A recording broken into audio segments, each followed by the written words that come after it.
15일 기준, 어제 오늘 기준으로 한국에 들여오는데 성공한 백신은 어떻게 되는지, 한국에 들여온 백신 현황 함께 보시죠. 사실 이 현황 보면 좀 답답합니다. 정부도 좀 답답할 것 같아요. 근데 이걸 지켜본 국민들의 마음이 더 답답하겠지요. 자, 보실까요? 아스트라제네카 정부가 들어오겠다는 거에 계약 물량의 7.9%밖에 아직 들어오지 못했습니다. 그런데 아스트라제네카 혈전 부작용 논란 때문에 지금 30대 미만 접종에서 제외가 됐죠. 그리고 고령층을 접종 안 하겠다고 했다가 또 하겠다고 했다가 혼란이 일고 있는 백신. 그마저 7.9%밖에 못 들여오고 있는 상황. 파이자가 1,300만 계약했다고는 하지만 현재 5.8%만. 그런데 화이자 공급이 굉장히 불안합니다.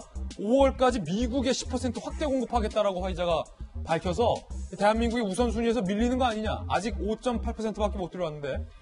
자, 그리고 코백스 퍼실리티 2.7%밖에 안 됐는데 국가 배분 상황에 따라서 현재 유동적입니다. 얀센 0%, 모더나 0%, 노바백스 0%인데 이 중에 얀센은 미국 접종이 중단됐습니다. 혈전 부작용 때문에.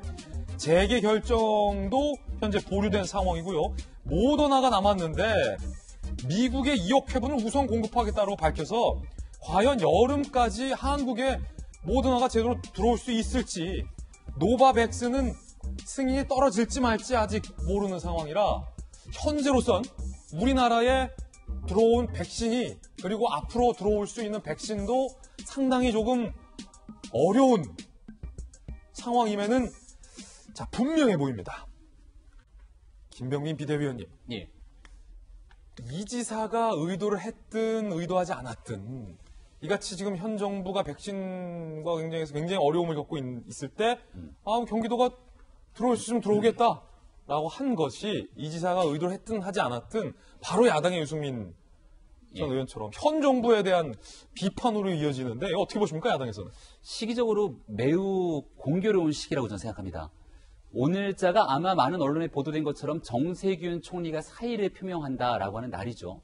지금까지 백신에 관련된 모든 일들에 대해서 아마도 대한민국 국정을 총괄하는 문재인 대통령도 있지만 정세균 총리의 책임이 적지가 않습니다. 그동안 국회에서 많은 야당 의원들이 이 백신 수급 제대로 되고 있는가 수탁에 물었을 때 정세균 총리 잘 진행되고 있다고 얘기한 바 있었고, 올 초에도 마찬가지로 이런 백신 수급에 문제가 없다는 얘기들을 끊임없이 쏟아낸 바가 있었습니다. 그동안 이 문재인 정부와 집권당은 거의 한 몸처럼 움직였죠. 우리가 4.7 보궐선거의 토론회 과정을 보게 되면 더불어민주당의 후보로 출마했던 박영선 후보도 백신 공급에 관련된 이 비판을 받게 되는데 여기에 대해서 정부가 잘하고 있고 문제가 없다는 기조를 유지해왔죠.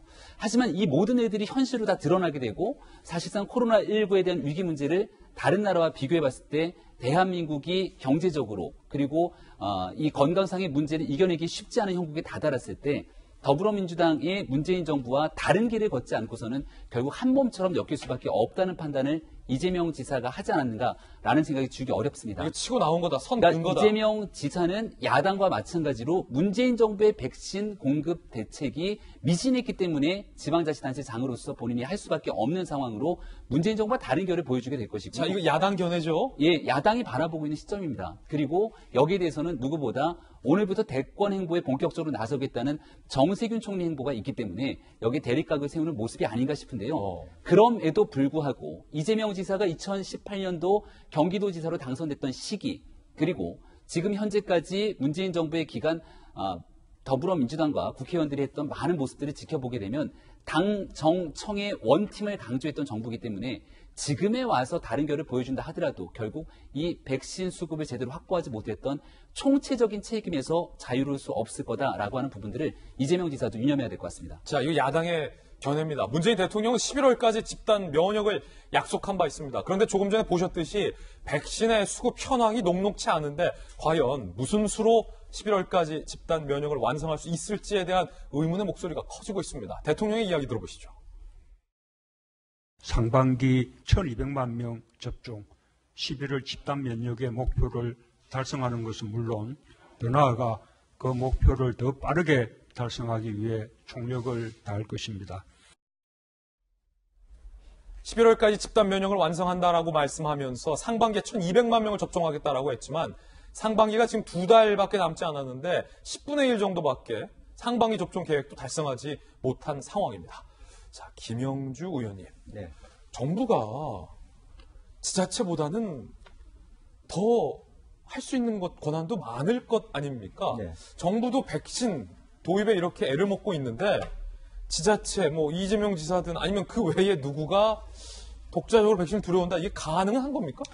실제로 뭐 가능은 하죠. 아, 그렇습니까? 예, 제가 지금 알기로는 러시아 그 직접 백신을 공급하는 러시아 다이렉트 인베스트먼트 펀드에 의하면 공식적인 거래 대상자를 국가의 수장 또는 지자체장으로 되어 있습니다. 아, 그렇습니까? 예, 그렇게 됐고 충분히 논의할 수 있다. 가격 문제가 합의되면 이런 게까지 저한테도 답이 왔기 때문에 예. 충분히 가능할 걸로 보여지는데 다만 이제 우선 그 갖고 오더라도 국내에서 승인을 받아야 되고 식약처 승인을 받아야 되고 이제 그런 부분이 하나 있고 역으로 지금 모더나나 화이자 같은 경우는 어떤 상태냐 하면 사실은 많은 사람들이 그냥 그 회사하고 계약만 하면 이것이 갖고 올 수 있는 줄 알지만 사실 역으로 그 공장이 위치한 주지사가 승인을 해야지 해외로 빠져나올 수가 있어요. 아, 그렇습니다. 그런 어려움들이 사실 있습니다. 그런 의미에서 유승민 대표가 한 얘기는 매우 잘못됐다고 봅니다. 지자체 역할이라는 하는 것이 미국 내에서도 굉장히 크고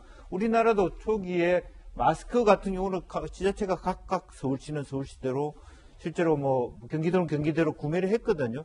이것도 똑같은 상태라고 보여집니다. 다만 이제 여기서 나오는 문제는 그러면 돈 있는 돈은 돈을 가지고 만들 수 있는데 말하자면 백신 자체의 디바이드가 양극화가 있을 수 있다는 측면을 어떻게 할 것이냐.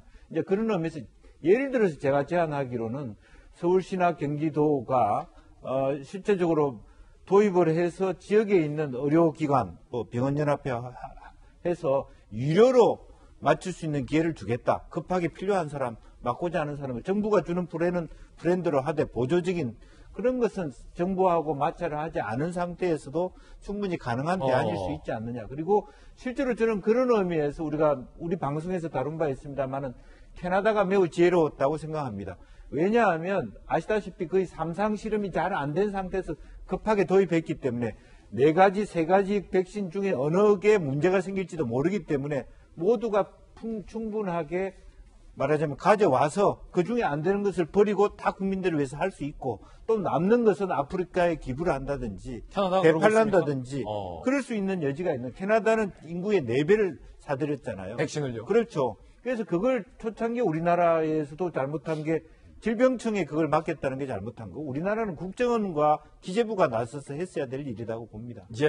자, 결국 초기에 정부가 백신을 확보하지 못한 것이 지금 현 시점에 이 백신 수급 부족 문제로 이어진다는 분석이 많은데 또 하나의 논란은 경기도 지사가 독자적으로 백신 도입이 가능하다면 우리 정부가 경기도 차원보다 더 열심히 분발해야 될 것 아니냐라는 야당의 비판도 나오고 있다는 대목 골고루 짚어봤습니다.